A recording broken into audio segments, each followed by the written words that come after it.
Mark chapter 5, verse 21. When Jesus had crossed over again by boat to the other side, a large crowd gathered around him while he was by the sea. One of the synagogue leaders, named Jairus, came, and when he saw Jesus, he fell at his feet and begged him earnestly, "My little daughter is dying. Come and lay your hands on her so that she can get well and live." So Jesus went with him, and a large crowd was following and pressing against him. Now a woman suffering from bleeding for 12 years had endured much under many doctors. She had spent everything she had and was not helped at all. On the contrary, she became worse. Having heard about Jesus, she came up behind him in the crowd and touched his clothing. For she said, "If I just touch his clothes, I'll be made well." Instantly, her flow of blood ceased, and she sensed in her body that she was healed of her affliction. At once Jesus realized in himself that power had gone out from him. He turned around in the crowd and said, "Who touched my clothes?" His disciples said to him, "You see the crowd pressing against you, and yet you say, 'Who touched me?'" But he was looking around to see who had done this. The woman, with fear and trembling, knowing what had happened to her, came and fell before him and told him the whole truth. "Daughter," he said to her, "your faith has saved you. Go in peace and be healed from your affliction." While he was still speaking, people came from the synagogue leader's house and said, "Your daughter is dead. Why bother the teacher anymore?" When Jesus overheard what was said, he told the synagogue leader, "Don't be afraid, only believe." He did not let anyone accompany him except Peter, James, and John, and James's brother. They came to the leader's house, and he saw a commotion, people weeping and wailing loudly.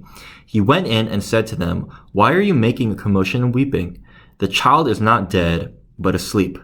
They laughed at him, but he put them all outside. He took the child's father, mother, and those who were with him, and entered the place where the child was. Then he took the child by the hand and said to her, "Talitha cum," which is translated, "Little girl, I say to you, get up." Immediately the girl got up and began to walk. She was 12 years old. At this, they were utterly astounded.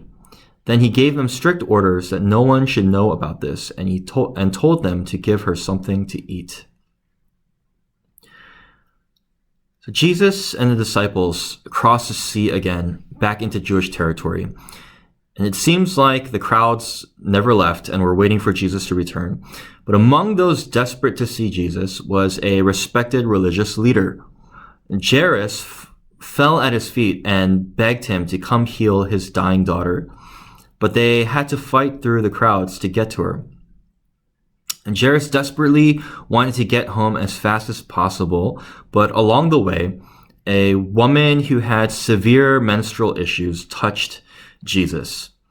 And this too would have been considered unclean according to the Old Testament law. And we saw in the previous session, in the first half of Mark chapter 5, that Jesus did numerous things that were considered unclean to the Jews.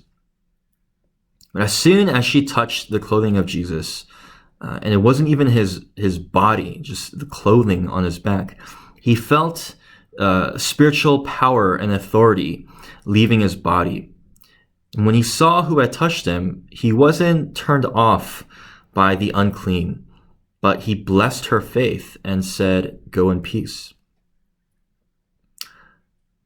Afterwards, people from Jairus' house come to tell him that it's too late.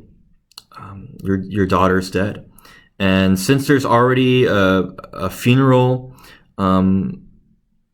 in progress, right? You might as well leave Jesus and come be with your daughter, right? To send her off. But Jesus said, "Don't be afraid. Believe." So instead of letting the hopelessness get to him, he chooses to believe in Jesus, and they press on. Jesus, again, unafraid of the unclean, he touches a dead person and brings the child back to life. But again, unlike the Gentiles, Jesus tells them not to share what had happened to anyone. And he only went with his 4 closest followers to make sure that it wasn't a big scene. So why does Jesus keep telling the Jewish people to not spread news of his miracles and who he is? I think perhaps he knew who would be the ones to turn against him, that it would be his own people and not the Gentiles. He wanted more time to spread the gospel and to train his disciples. And so he kept avoiding the wrath and the anger, the fury of the Jewish religious leaders. A couple prayer points. Number 1, why did Jairus have every right to lose hope? And for you, do you lose hope easily when confronted by grim situations? And how would it benefit you to always look at life through a lens of hope instead of hopelessness? Number 2, the bleeding woman didn't even touch Christ's body. She believed that even touching his clothing could save her. What does this say about her faith?